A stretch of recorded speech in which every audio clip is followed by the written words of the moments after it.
paz do Senhor Jesus. Bom, hoje eu quero falar de um assunto muito especial, pelo menos para mim, muito especial. Bom, não é novidade que eu estou estudando o livro dos Apóstolos, Atos dos Apóstolos. E Atos são ações, atitudes, escolhas, né, que esses apóstolos fizeram, então daí acredito eu que o nome do livro quer revelar isso, Atos dos Apóstolos. Quais são os atos de um apóstolo, de um cristão, de uma pessoa que pretende ter uma vida com Cristo? Bom, o que eu entendo aqui no livro dos Apóstolos?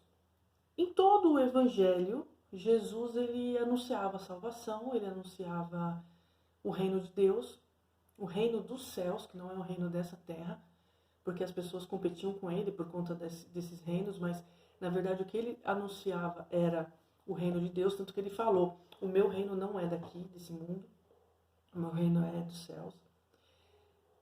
E para que nós possamos chegar aos céus, morar com Deus, receber a nossa herança, existem 3 pontos primordiais.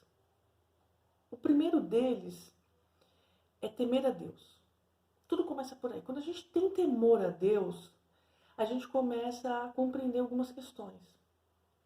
Eu estava lendo especificamente o capítulo 16 do livro de Atos, quando fala que Paulo e Silas foram encarcerados porque eles começaram a questionar algumas doutrinas humanas e começaram a realizar milagres e a pregar o nome de Jesus. Isso incomodou a muitos, e esses muitos lançaram Paulo e Silas na prisão. Eles começaram a louvar, a cantar, né? A glorificar o nome de Deus, enfim. Isso aqui está no versículo 25, perto da meia-noite, Paulo e Silas oravam e cantavam hinos a Deus. E você vai ver durante todo o livro de Atos que o pessoal que ora muito, o pessoal gosta de oração, né? Porque a oração é a experiência que você tem com Deus, é o relacionamento que você estabelece com o Senhor Jesus, com o Pai através de Jesus sendo ministrado pelo Espírito Santo, né? Importante a gente saber disso. Então, o temor a Deus, ele é interessante, por quê? Porque ele nos coloca numa condição de reconhecer que Deus é soberano. E quando a gente teme a Deus, que a gente tem temor a Deus, não é medo, é temor, é aquela coisa assim do respeito. Uau, o que Deus está fazendo? Meu Deus! E aí, esse é o primeiro requisito para que a gente se perceba como criação do próprio Deus. O segundo é crer em Jesus. Então não adianta temer a Deus, dizer que crê em Deus, se não teme a Jesus Cristo, se não crê no Filho. E o terceiro, e não menos importante, porque não tem uma escala de valores, existe uma ordem natural das coisas, mas não tem uma escala de valor. E o terceiro é o batismo. Então a gente vai falar um pouquinho de cada um deles. Paulo e Silas estavam na prisão e eles oravam e cantavam a Deus. Eles estavam prestando culto dentro daquela situação difícil, que é o que nós devemos fazer sempre. Ocorre que quando nós estamos na posição certa e nós estamos orando, clamando, louvando a Deus, Deus ele faz o sobrenatural. E ele alcança pessoas que nem imaginam. Então, às vezes, você dentro da sua casa, no seu quarto, orando e clamando a Deus, Deus ele vai movimentar cadeias e pessoas ao seu redor serão libertas e salvas. E foi o que aconteceu aqui. Um soldado, o carcereiro, que estava tomando conta ali, né, do presídio, ali onde Paulo e Silas estavam, ele sentiu o poder de Deus. Ele foi atraído pelo poder de Deus. Porque Paulo e Silas oravam, clamavam, né, e cantavam hinos. Deus envolve aquela prisão num terremoto, ele dá um chacoalhão. Entenda esse terremoto como um chacoalhão, algo que é sentido fisicamente, algo que te abala. Foi isso que aconteceu. E o carcereiro aqui, ele acorda, desperta, ele percebe a situação, tá? E vendo que as portas da prisão haviam sido abertas, ele tira a espada, porque ele estava com medo, então a primeira sensação é querer se defender. Ele tira a espada e pensa em se matar. porque ele deduziu que os presos estavam libertos, só que não estavam. Paulo, percebendo isso, ao invés de, deixa se matar, menos um para perturbar o nosso juízo, não, Paulo diz assim, clamou com grande voz, não te faças nenhum mal. Então, quando nós estamos envolvidos nessa glória de Deus, nesse poder sobrenatural de Deus, e nós vemos que uma pessoa temeu a Deus e ela para analisar a própria vida, a ponto de querer se matar, a palavra de ordem é: não faça nada contra você. Não faça nada. E aí, é engraçado porque o cidadão aqui, ele pede luz. Acredito eu que deveria ser um lugar escuro. E pedindo luz, saltou dentro e todo trêmulo se prostrou diante de Paulo e Silas. Então veja, a palavra não diz em nenhum momento que Paulo e Silas pregaram para esse homem.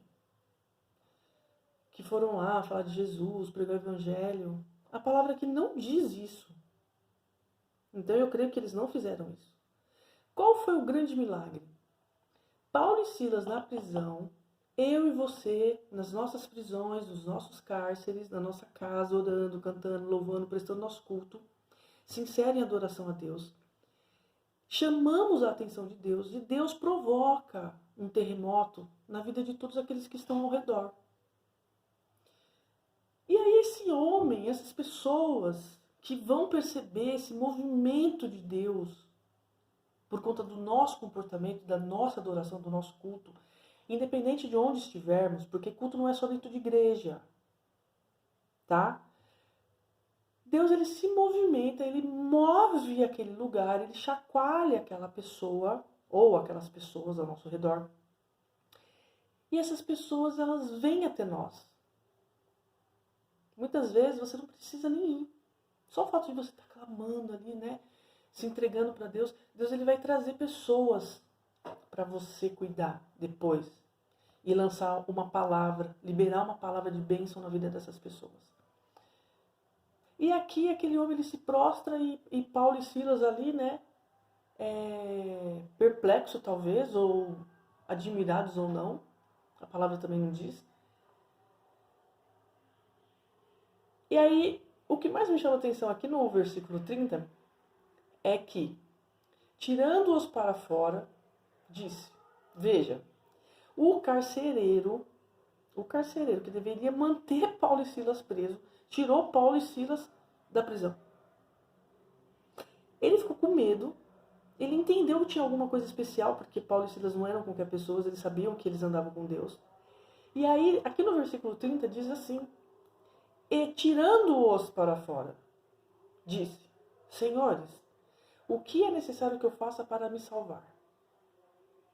Uma pergunta meio equivocada, porque para me salvar, você não precisa fazer nada, porque você não é capaz de se salvar. Mas ali, a intenção dele era falar assim, eu já ouvi vocês falando e tal, mas o que eu faço? Porque eu entendi que tem alguma coisa acontecendo aqui. O que eu faço? Ele não perdeu a oportunidade, gente. Isso é fantástico, porque quando a gente entende o mover de Deus, imediatamente a gente se rende. E aí esse homem, ele tira aquelas pessoas daquele local e pergunta, o que eu faço? E a resposta que Paulo e Silas dão é fenomenal. Se você não entendeu, agora entenda de uma vez por todas. No versículo 31, capítulo 16 do livro de Atos dos Apóstolos. Eles disseram, crê no Senhor Jesus Cristo e será salvo. Crê no Senhor Jesus e será salvo. Tu e a tua casa. Cara, isso aqui é muito louco. Porque quando você crê, Jesus, ele é tão misericordioso que ele alcança todos. Você vê, Paulo e Silas estavam prestando culto dentro da prisão e Deus alcançou aquele carcereiro. E aquele carcereiro entendeu, e aí a casa dele já foi alcançada, sem saber de nada, mas já foi alcançada, porque foi liberada uma palavra sobre eles. Então receba essa palavra, creia no Senhor Jesus e será salvo tu e a tua casa. E eu não tenho dúvida disso. E ali, esse cara foi para casa e começou a pregar o evangelho. Ele saiu dali de carcereiro para missionário. E ele pregou, e ele falou aquelas palavras, ele deu testemunho daquilo que tinha acontecido com ele. E aí no versículo 32 diz que ele pregava a palavra do Senhor a todos que estavam em sua casa. Naquela mesma noite, ele não esperou o dia seguinte. O negócio não aconteceu hoje, não, semana que vem, depois eu vejo isso aí. Não, foi imediato, porque quando Jesus chega, é como ele chegou para Saulo. Ele teve um encontro com Jesus e a vida dele mudou. Caiu a ficha. Existe todo um processo, né? Mas assim, a conversão no sentido genuíno do nosso coração é imediata. Quando você é impactado pelo poder de Deus, é na hora, você se toca na hora. E foi o que aconteceu aqui. E aí ele começou a pregar Jesus. Então assim, primeiro ele teve temor a Deus. E ele entendeu que ele precisava fazer algo por ele mesmo. Que ele precisava ser salvo. Você entende que você precisa ser salvo? Você tem essa compreensão que você precisa de alguém para te salvar? Que você precisa fazer alguma coisa urgentemente para poder ser salvo? Então tema a Deus sobre todas as coisas. Depois você precisa de uma segunda coisa, crer em Jesus para que você e a sua família sejam salvos. E a partir disso, você vai pregar para sua família, você vai evangelizar, você vai levar a palavra, você vai contar o que Deus tem feito na sua vida, no seu trabalho, nos lugares onde você frequenta, nesses ambientes onde você é colocado diariamente. E você vai ter a oportunidade de falar de Cristo para as pessoas, porque você já é salvo, e quem é salvo, salva. Se ninguém está sendo salvo pela sua vida, é porque você precisa ainda ser salvo, porque Deus, ele prepara as pessoas, apresenta-lhe a salvação e depois começa a usar essas pessoas. Tudo tem um tempo. E o mais interessante aqui é que logo foi batizado, ele e os seus. Então, 3 coisas importantes. Temer a Deus. Saber que Deus é o único, que não existe Deus fora dele. Receber a Jesus Cristo como Senhor e Salvador. Crer em Jesus Cristo. Na crucificação, na ressurreição. E depois ser batizado. O que é o batismo? O batismo é quando você entende a Cristo, se batiza, porque você entende que você precisa morrer, então é um ato de confissão de fé. E ali você é jogado às águas, né? Por imersão. E é como se você, quando saísse das águas, você voltasse uma nova criatura. Claro que algumas coisas ainda deverão ser trabalhadas, enfim, né? Mas esses 3 pontos específicos, temor a Deus, crer em Jesus Cristo e batismo. Tanto nas águas como no Espírito Santo.